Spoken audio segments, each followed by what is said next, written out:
Hola a todos, bienvenidos a una sesión más de nuestro curso sobre la filosofía de Schopenhauer aquí en El Pensamiento en Llamas. Y bueno, pues en esta ocasión vamos a hablar de un tema profundamente interesante sobre si el arte puede ser una forma de conocimiento.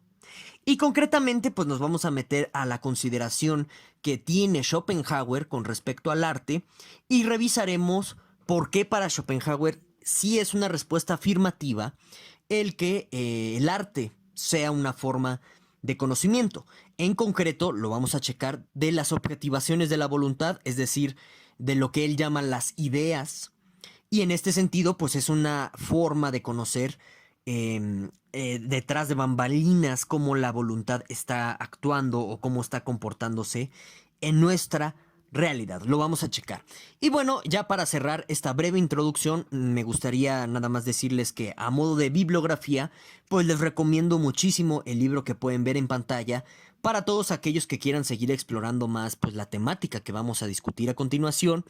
Y pues voy a dar un breve agradecimiento a todas aquellas personas que han decidido apoyar al Pensamiento en Llamas, volviéndose miembros del canal, porque bueno, pues es gracias a sus retribuciones económicas que el Pensamiento en Llamas puede seguir existiendo y que nosotros pues podemos seguir manteniendo esta oferta pública y gratuita de cursos de filosofía.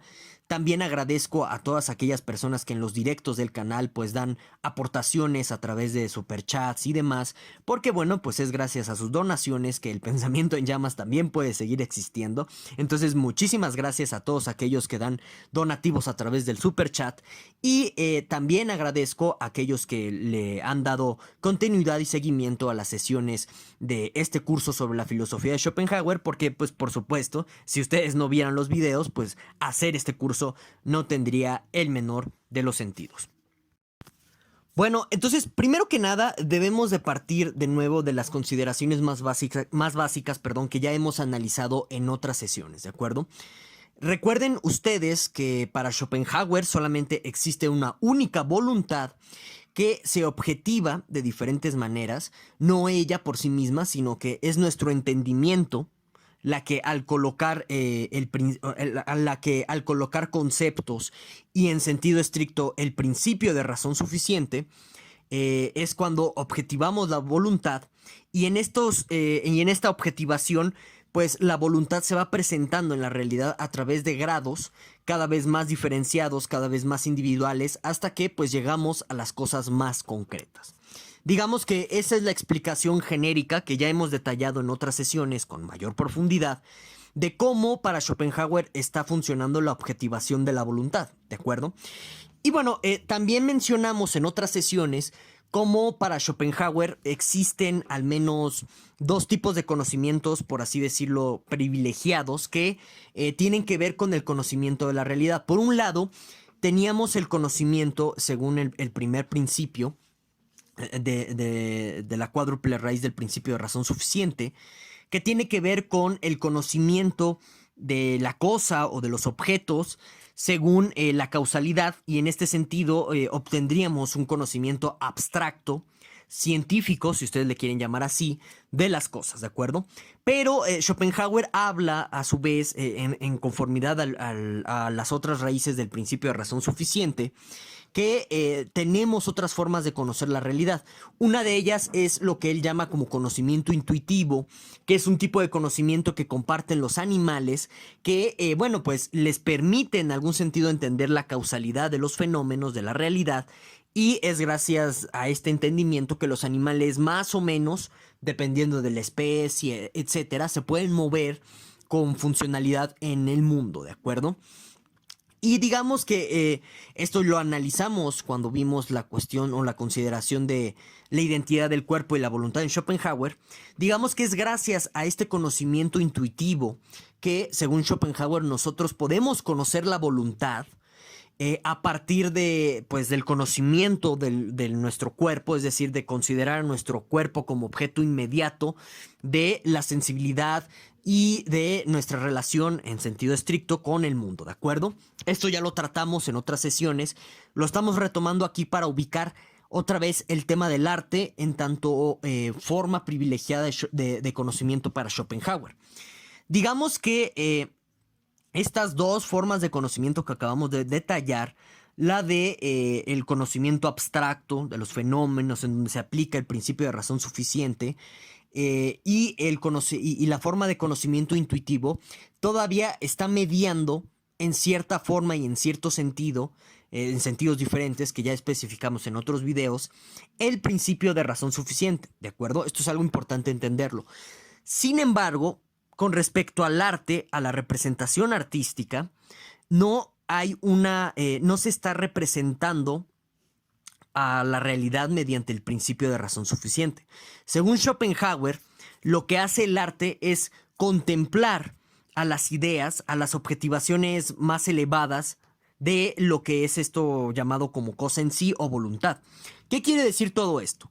Que lo que hace el arte, o la razón por la que el arte al final del día es una forma privilegiada de conocimiento de la realidad, es porque permite pensar al mundo no en su particularidad como objetos, sino en su universalidad más genérica, aunque sea un poco redundante esto. Vamos a ver que al final del día no es tan redundante. En Schopenhauer, permite el arte, según Schopenhauer, conocer la realidad en términos de lo más universal. Y en este sentido, hay que entenderlo como conocimiento de la realidad a partir del conocimiento de las ideas. Ahorita vamos a detallar qué es esto de las ideas en Schopenhauer, ¿de acuerdo? Y bueno, eso, a diferencia de las otras formas de conocimiento, tanto el científico como el intuitivo, es privilegiado el arte porque tanto el conocimiento científico como el intuitivo son conocimientos de cosas particulares, de individuos al final del día. Entonces aquí vamos a hacer un paréntesis para explicar esto, porque pues de inmediato nosotros podremos decir, no, la ciencia es un conocimiento general de las cosas, es lo más universal, ¿no? Pero justo aquí el detalle es que lo vamos a checar ahorita con un ejemplo. La ciencia lo que hace es dar descripciones generales de las cosas. Pero, ¿qué pretenden esas descripciones generales? Instanciarse en cosas particulares, en individuos, para comprobar la descripción en general. Es decir, si yo describo qué es un eclipse en un sentido científico, bueno, la descripción va a tratar de ser lo más general y universal posible, pero su comprobación se basa o tiene que ver cuando ya observamos un eclipse en concreto, es decir, una instancia del individuo. De tal suerte que, por ejemplo, si llegara un fenómeno de la naturaleza individual a desmentir nuestra descripción general de los eclipses, bueno, pues esa descripción se vuelve falsa en automático. Así funcionaría, digamos, la descripción científica, ¿sí? O sea, es general, pero se comprueba en cada una de las instancias de manera inductiva. De tal suerte que si te encuentras un caso en donde la descripción no funciona, pues toda la descripción es errónea o partes de ella, dependiendo ahí de la cuestión de cómo se están constituyendo esa descripción científica, ¿de acuerdo? Por eso Schopenhauer nos está diciendo que el conocimiento científico al final del día es conocimiento de cosas individuales, de objetos particulares. También el conocimiento intuitivo sensible, el tipo de conocimiento que compartimos con los animales, sigue siendo un conocimiento particular de las cosas, porque al final de cuentas lo que estás haciendo ahí es moverte en el mundo según la experiencia individual de las cosas que has tenido con ellas. O sea, por ejemplo, un perro ladra a un desconocido que se acerca a su casa, porque según su experiencia individual, si un desconocido se mete en su casa, puede traer como consecuencia que sea saqueada la casa, a lo mejor que lo maltrate ese desconocido, etcétera, etcétera, ¿no? Y es a partir de ese conocimiento individual que es un conocimiento intuitivo, no conceptual, que el perro se puede mover, y nosotros también tenemos este tipo de conocimientos intuitivos que se basan al final del día en conocimientos de cosas o de individuos particulares. No sé, digamos tu experiencia con Hacienda, ¿no? A lo mejor es muy desafortunada o desagradable, pero se da por una experiencia particular o individual de las cosas. Y de pronto por eso a veces las personas hacen juicios generalizados sobre muchas cosas a nivel de anecdotario. y no, y no se dan cuenta de esta particularidad de que ese tipo de juicios con apariencia universal en realidad son juicios particulares que remiten o refieren a individuos concretos, ¿de acuerdo? El arte, en relación o a diferencia de estos dos tipos de conocimientos, como mencionábamos, según Schopenhauer, lo que hace es darnos un conocimiento de la forma general de los fenómenos. Es decir, esto es lo que Schopenhauer está entendiendo por idea, que es un término que está rescatando o sacando de Platón. Ya lo explicamos en videos anteriores, aquí lo vamos a retomar brevemente. ¿Qué quiere decir que el arte pueda conocer la idea? O que nos permita contemplar, que también tiene un sentido muy especial en Schopenhauer, las ideas. Bueno, lo que quiere decir es que, según Schopenhauer, el arte lo que nos permite ver es la instancia más universal de las cosas, en tanto sus formas más genéricas, en tanto sus especificaciones más esenciales, en un sentido de qué es lo que conforma a los demás individuos particulares. Y en términos de la metafísica de la voluntad, ahorita lo vamos a checar, esta idea, al final del día, como forma de universal de los fenómenos o de los individuos en concreto, lo que comunica a través del arte es la lucha de la voluntad, es la agonía de la voluntad, es el impulso ciego de la voluntad, ¿de acuerdo? Ese es el conocimiento privilegiado que al final del día o a final de cuentas nos otorgaría el arte según Schopenhauer. Es un conocimiento de las ideas, es decir, de lo más universal de la realidad, que al final del día o en última instancia remite a la lucha o a la agonía de la voluntad. Y bueno, vamos a ver si Schopenhauer tiene razón, al menos en este caso concreto que les presento aquí, ¿de acuerdo? Entonces, del lado izquierdo, ustedes pueden ver la descripción científica o clínica del trastorno depresivo mayor, ¿no? Y vean lo que nos dice, ¿no? Nos dice que es un trastorno de salud mental que se caracteriza por depresión presente o pérdida de interés en las actividades, lo que puede causar dificultades significativas en la vida cotidiana, ¿de acuerdo? Vean cómo está procediendo aquí la descripción científica. Es una descripción general, ¿no? O sea, no está diciendo Juanito tiene este trastorno, Chuchito o Pepita o lo que tú gustes y mandes tiene este trastorno. No nos está hablando de individuos particulares. Sin embargo, a pesar de ser una descripción general de las cosas, solamente su verdad o falsedad de esta descripción general se comprueba en última instancia con individuos concretos. O sea, si tú ya te encuentras a Chuchito o a Juanito con estas características, entonces la descripción es verdadera y decir que Juanito tiene un trastorno depresivo mayor va a ser el caso. No sé si me dé a entender con ello. A esto era como lo que les trataba de explicar a grandes rasgos sobre por qué Schopenhauer dice que al final del día el conocimiento científico es un conocimiento particular de las cosas, no es un conocimiento universal. Ahora, del lado derecho, pues tendríamos una representación pictórica, que la verdad a mí me gusta mucho, sobre el trastorno depresivo mayor. Y aquí, si Schopenhauer tiene razón, bueno, lo que el dibujito que ven en pantalla tendría que comunicarnos o lo que permitiría o lo que debería de permitir ante nosotros contemplar sería la idea universal de la depresión mayor. ¿Y qué quiere decir eso? Lo que nos debería permitir contemplar el dibujito es los rasgos más generales de la depresión mayor en términos de la lucha o de la agonía de la voluntad. ¿De acuerdo? Porque acuérdense que las ideas, o sea, las formas más generales y universales de los fenómenos, no es más que una objetivación de la voluntad. No perdamos de vista esto, según el esquemita que les acabo de mostrar.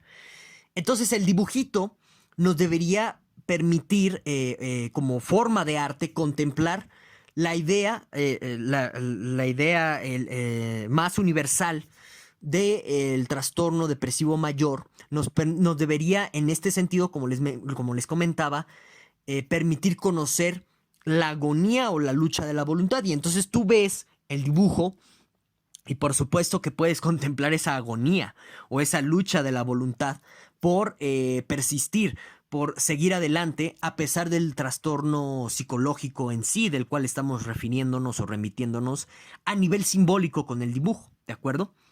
Y justo este tipo de contemplación que nos permiten en la representación artística, nos dice Schopenhauer que nos revela algo sobre el mundo, sobre su esencia interior. Y en este sentido, a nivel pictórico, nos está revelando la lucha constante por salir adelante, por persistir en la realidad de una persona cualquiera que pues tenga el padecimiento mental aquí asociado, ¿no? Del cual estamos hablando, el trastorno depresivo mayor. Y curiosamente, recordemos que una de las características metafísicas primordiales de la voluntad es la persistencia. Es la lucha a pesar de que tenga el camino lleno de obstáculos, es la lucha por seguir existiendo, por ser lo que es. Y justo en la representación artística de este trastorno mental vemos esta lucha, este personaje que se está hundiendo, por tratar de persistir, por tratar de seguir adelante a pesar de que el mismo trastorno no se lo permita. Y así es la voluntad, al ser una lucha ciega por seguir existiendo, por dominar la materia, esto ya lo habíamos explicado en otras sesiones, persiste y sigue adelante sin importar los obstáculos que tenga. Y esto es algo que nos lo permite contemplar la representación pictórica. Alguien aquí podría decir, bueno, pero a lo mejor es porque esta representación es grotesca, ¿no? En algún sentido lo es, que podemos ver esta agonía de la voluntad, pero por ejemplo hay pinturas artísticas muy bellas, muy bonitas, qué sé yo. ¿Qué pasaría ahí donde no aparece ese elemento grotesco que pues no, de primera instancia no nos permitiría contemplar la agonía de la voluntad en su lucha? Bueno, en ese tipo de retratos lo vamos a analizar en otras sesiones. Lo que vemos es el triunfo de la voluntad cuando vemos a un retrato con una figura humana hermosa, de grandes espaldas, con cuello elevado, etcétera. Nos dice Schopenhauer, ahí no contemplas la agonía de la voluntad, lo que estás contemplando es el triunfo de la voluntad sobre las adversidades. Pero de igual forma, lo que nos está comunicando ahí el arte, lo que nos permite contemplar es la esencia de la voluntad a través de la contemplación de la idea, que es su lucha constante y la agonía o la sensación de triunfo que se siente dependiendo de la representación, ¿de acuerdo? Bueno, entonces espero que este ejemplo haya sido muy ilustrativo de cómo, según Schopenhauer, nos permite el arte, en este caso un arte pictórico, contemplar las ideas como una forma más universal de la objetivación de la voluntad y en este sentido nos permite el arte ver la esencia de la voluntad, ¿de acuerdo? Que en este caso es la lucha agónica de la voluntad por seguir subsistiendo, ¿bien? Y bueno, lo vamos a ir checando en próximas sesiones cómo pues el arte está manifestando o tratando de que nosotros contemplemos la esencia de la voluntad en sus diferentes representaciones. En la próxima sesión vamos a checar cómo la pintura, la arquitectura, según Schopenhauer, nos permite transmitir bueno, cómo este tipo de artes bellas nos permite contemplar pues la esencia de la voluntad en este sentido ya explicado. Pero justo aquí algo muy importante que tenemos que resaltar, que bueno, va a ser de fundamental importancia cuando nosotros revisemos lo que podríamos denominar entre comillas la ética eudaimónica de Schopenhauer o la ética del buen vivir de Schopenhauer, es que el arte cuando nos permite contemplar esta esencia de la voluntad, bueno pues sentimos un alivio de la tiranía de la voluntad.